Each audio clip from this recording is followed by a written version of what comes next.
Pevačica Jelena Karleuša nedavno je i zvanično okončala brak sa fudbalerom Duškom Tošićem, a ubrzo zatim priznala i novu emotivnu vezu.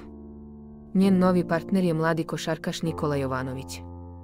Iako se već mjesecima nagađa o njihovom odnosu, Karleuša je sada odlučila da progovori i otkrije neke detalje o vezi koja intrigira javnost. Nikola Jovanović rođen je 6. januara 1994. godine u Beogradu.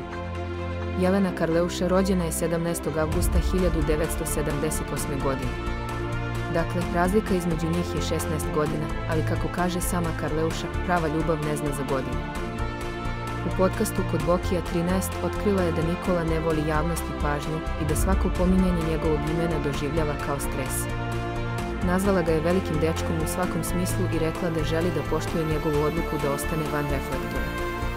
Dodala je da se sa njim osjeća lepo, da provode prelepe trenutke zajedno i da je on avatar visok preko 2,5 metra. Jelena je još jednom pokazala da bez obzira na komentare, živi po svojim pravilima i bira ljubav koja joj donosi mir.